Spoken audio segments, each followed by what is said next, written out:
Président. J'essaierai d'aller à l'essentiel pour ne pas retarder les autres communications.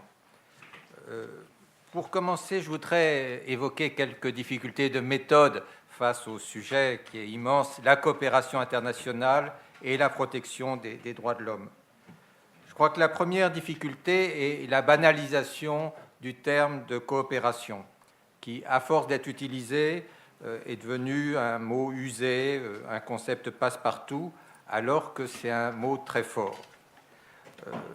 Pour retrouver sa signification, j'ai regardé dans un dictionnaire, le dictionnaire de Littré, un dictionnaire classique de la langue française du XIXe siècle, et je me suis aperçu que le premier sens du mot coopération était un sens théologique, que les auteurs du XVIIe siècle, aussi bien Calvin que Pascal ou Bossuet, parlaient de la coopération, l'homme coopérateur de la grâce. Et c'est intéressant de garder cette signification à l'esprit. Ensuite, il y a eu un deuxième sens qui est apparu au XIXe siècle, un sens de philosophie sociale et de sociologie juridique. De même que les idées de solidarité, d'interdépendance, qui ont trouvé leur prolongement dans la sociologie juridique, avec Durkheim, par exemple. On parlait en particulier de solidarité coopérative, et quand on parle de coopérative aujourd'hui comme de mutuelle, c'est ce sens social ou sociologique qui apparaît. Mais l'utilisation du mot coopération dans les relations internationales est beaucoup plus récente. Il y a un prolongement logique entre l'organisation sociale interne et l'organisation de la communauté internationale, et des auteurs comme Léon Bourgeois, qui a eu le prix Nobel de la paix pour être un des promoteurs de la Société des Nations, est tout à fait à la charnière de ces deux notions, avec toute une série d'ouvrages sur la solidarité.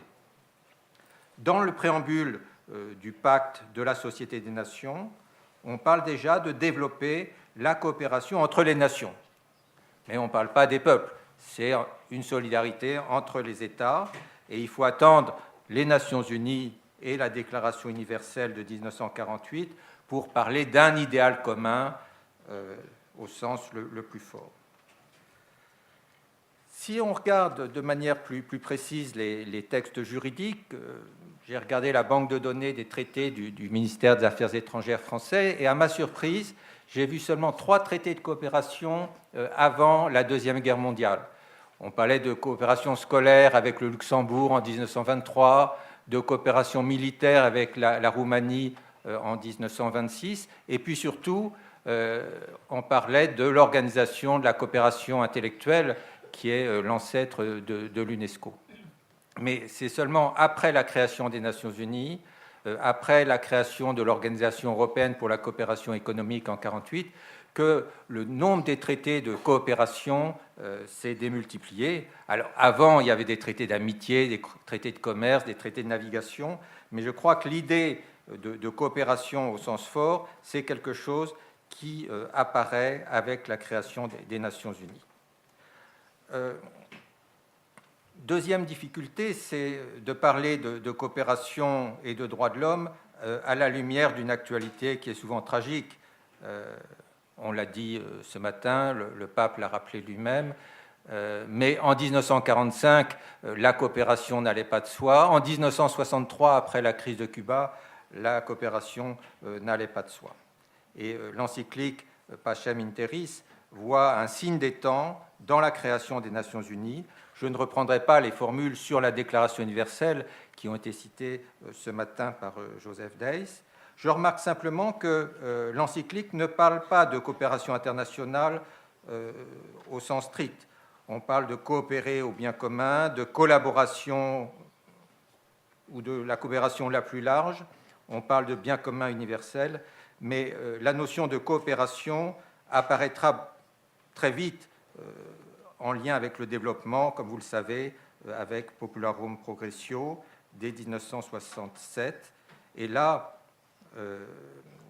Paul VI parle de la coopération au bien commun, et rappelant son discours de Bombay, il évoque la recherche de moyens concrets et pratiques d'organisation et de coopération pour mettre en commun les ressources disponibles et réaliser ainsi une véritable communion entre toutes les nations. Donc c'est cette idée de coopération qui est explicitée. La troisième difficulté, et je passe plus vite sur ce point, c'est que on risque de mélanger les genres. Je garderai le fil conducteur du droit positif, d'autant plus que actuellement le Conseil des droits de l'homme a plusieurs résolutions sur la coopération internationale et les droits de l'homme. Alors on peut penser que c'est quelque chose de consensuel. Il y a une étude qui a été confiée au comité consultatif du Conseil des droits de l'homme, et lorsque je siégeais encore dans ce comité consultatif, j'ai fait un premier rapport qui a servi de base à ces travaux. Mais en même temps, on s'aperçoit que le Conseil a parfois des arrière-pensées. Lors de la dernière session du Conseil des droits de l'homme, une résolution qui pouvait sembler aller de soi sur la coopération avec les Nations unies, ses représentants et ses mécanismes dans le domaine des droits de l'homme a donné lieu à une bataille d'amendements avec une quinzaine d'amendements qui ont été présentés par ce qu'on appelle les like-minded. Et derrière ça se posait le problème des sanctions, des représailles à l'égard des personnes qui coopèrent ou ont coopéré avec les Nations unies, en particulier les défenseurs des droits de l'homme.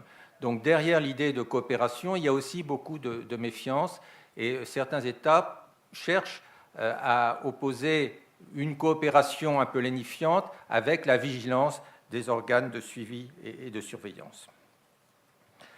Donc il faut être conscient aussi de cet arrière-plan pour montrer que la coopération n'est pas un but en soi, mais un moyen au service du bien commun, de l'intérêt général. Je voudrais distinguer deux points très rapidement. D'abord, les sources de la coopération internationale en matière de droits de l'homme, et puis ensuite les enjeux de la coopération internationale en matière de droits de l'homme. Sur les sources,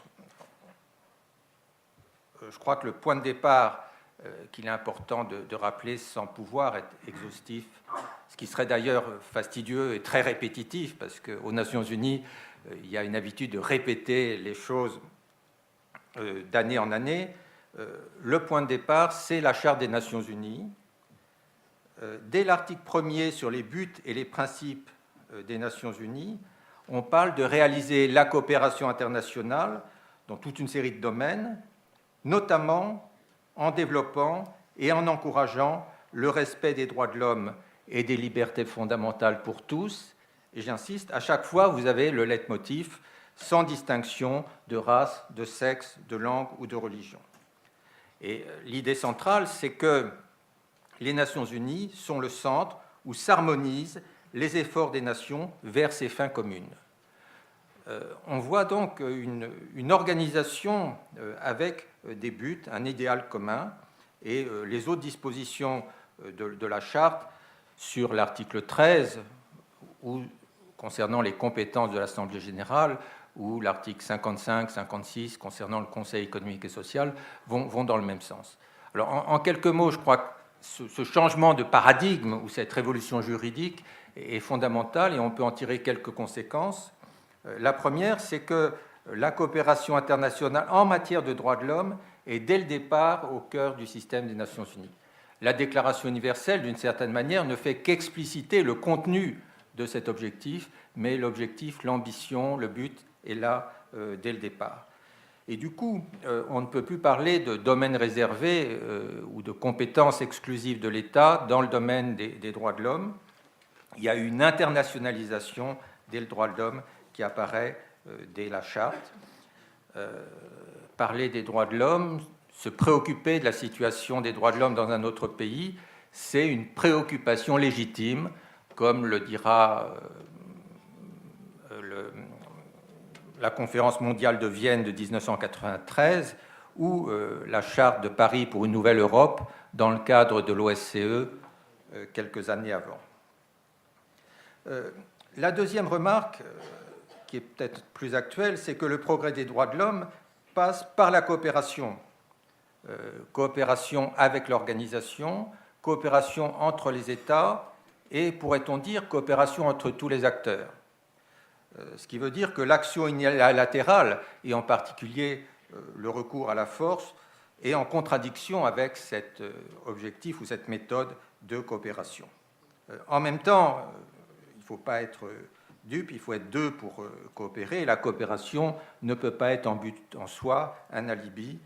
Toute dénonciation, toute critique n'est pas une ingérence, et des protestations officielles, des démarches symboliques ou même des sanctions ciblées peuvent être un moyen de pression, de condamnation morale, avec pour but ultime une coopération effective avec les instances des Nations Unies.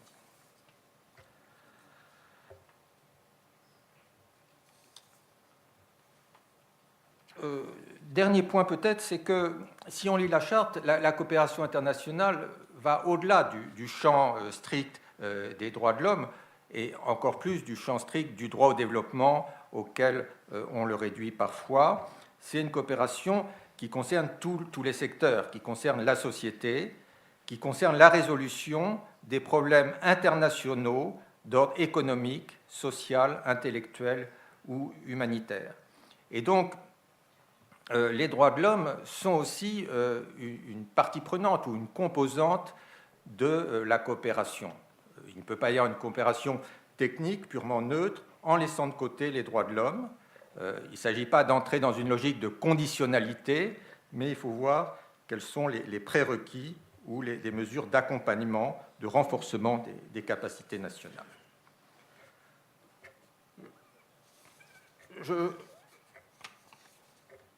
Je passe maintenant au deuxième point sur les enjeux de la coopération internationale dans le domaine des droits de l'homme. Je crois que si on revient au texte, et ce que j'ai dit pour la charte pourrait être développé pour la déclaration universelle ou pour les pactes, on voit que le mot coopération est un mot fort qui a des conséquences. Ce n'est pas seulement un concept attrape-tout. Et il est significatif que dans son commentaire de la Charte des Nations Unies, le grand juriste autrichien Hans Kelsen met tous les développements concernant les droits de l'homme, à commencer par la Déclaration universelle des droits de l'homme, dans la rubrique coopération internationale. Alors encore faut-il que cette coopération internationale soit une coopération véritable. Et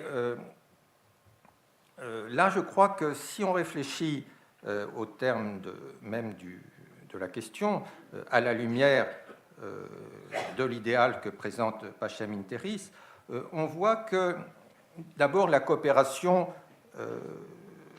suppose trois données de base. Il s'agit d'un véritable partenariat, d'une véritable collaboration, d'un travail en commun entre égaux.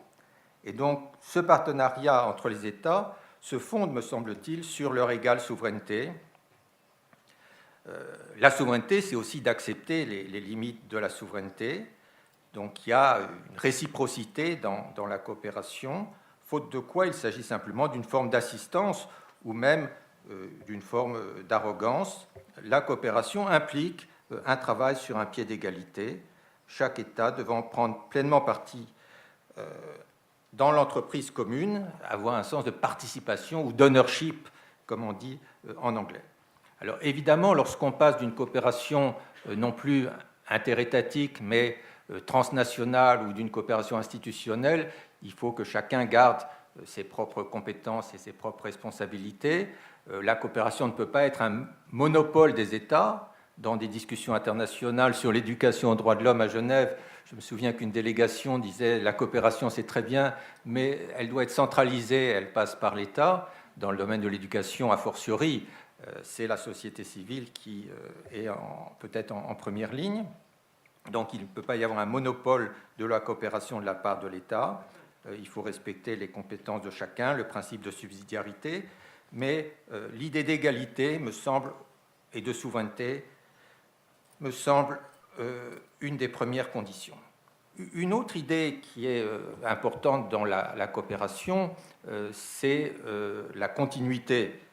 C'est l'idée de participation à un processus, à une stratégie. Alors, il peut y avoir une coopération dans l'urgence, dans le domaine humanitaire, face à une catastrophe ou un afflux de réfugiés, mais la coopération doit s'inscrire dans la durée, dans le travailler ensemble, avec, si possible, un plan d'action, une stratégie, un programme qui permet de fixer des étapes, des critères, des objectifs, des indicateurs et de permettre une évaluation avec une certaine transparence. Autrement dit, il s'agit de mobiliser les efforts communs pour atteindre des objectifs concrets. Et l'évaluation périodique, la comptabilité, le fait de rendre des comptes, c'est quelque chose d'important. Sinon, encore une fois, la coopération peut être un but en soi, comme le dialogue devient un objectif sans avoir de résultats précis. Et si possible, évidemment, cette évaluation doit être faite de l'extérieur de manière indépendante. Dernière idée, qui est peut-être la plus importante, c'est que la coopération doit traduire un idéal commun. Si on lit la Charte des Nations Unies et encore plus la Déclaration universelle et les pactes, c'est très net. Donc le socle de la coopération, le cadre de la coopération, c'est le respect effectif et universel des droits de l'homme. Ce qui veut dire que coopérer, ce n'est pas seulement préférer le dialogue à la confrontation, c'est agir ensemble dans le même but. L'idée de coopération sous-entend l'existence d'une communauté internationale transcendant les relations interétatiques. Et c'est là que la coopération dans le domaine des droits de l'homme trouve toute sa signification. Reste que, au-delà de ces grandes conditions, de ces grands critères, le test, c'est l'effectivité, c'est le terrain du droit positif. Et là, on s'aperçoit que 50 ans après l'encyclique, il y a des progrès importants qui ont été faits, mais des limites. Et je terminerai par là. Les progrès importants, c'est finalement qu'en 1963, le cadre juridique des droits de l'homme était très faible. Aux Nations Unies, il y avait la Déclaration universelle des droits de l'homme, mais le système des traités n'a été mis en place que dans les années 60, en commençant par la Convention pour l'élimination de la discrimination raciale en 65, les deux pactes en 66, et les ratifications ont été beaucoup plus longues. Donc la base juridique restait déclaratoire, coutumière. Maintenant, il y a un socle, et non seulement des traités, mais des traités qui sont quasi universels. Je ne veux pas abuser de chiffres, mais le pacte international sur les droits civils et politiques comporte 167 États parties, et il y a quelques absents, des grands absents, et puis des petits absents, beaucoup de micro-États, mais on est à une quasi-universalité, et on pourrait en dire autant de la plupart des instruments. Et je ne parle pas évidemment du volet régional que d'autres aborderont mieux que moi. Donc ce système des Nations Unies, fondé sur la coopération, il existe, il s'élargit dans ses structures, dans sa substance, puisque les thèmes, le droit dérivé ou l'interprétation des droits de l'homme s'est enrichie de nouvelles problématiques, en insistant sur la dimension sociale ou sur la solidarité de tous les droits, avec la question, par exemple, des droits de l'homme et de l'extrême pauvreté, qui a fait l'objet de principes directeurs adoptés par l'Assemblée générale l'année dernière, mais qui revient à un travail de fond que c'est la sous-commission depuis une dizaine d'années, ou le rôle des entreprises multinationales. Donc, il y a un élargissement de la substance. Reste que le test, c'est que certains États ne coopèrent pas. Les États ne rendent pas leur rapport aux organes conventionnels, les organes chargés du suivi, avec un phénomène de crise ou d'embouteillement qui pose le problème de la réforme des Nations Unies. Les États qui devraient envoyer une invitation permanente aux rapporteurs spéciaux thématiques ne reçoivent pas ces rapporteurs spéciaux ou choisissent les rapporteurs spéciaux qui ont un mandat plus anodin que ceux qui ont un mandat gênant. Les grandes commissions d'enquête créées par le Conseil des droits de l'homme, soit lors de sessions ordinaires, soit lors de sessions extraordinaires, ne peuvent pas aller sur le terrain. C'est aussi vrai pour la Syrie que pour Israël. Donc des commissions créées par la communauté internationale avec un mandat dans le cadre des Nations Unies ne peuvent pas fonctionner pleinement. On est dans cette logique de non-coopération. Monsieur le professeur, je peux vous demander d'arriver à une conclusion. Merci.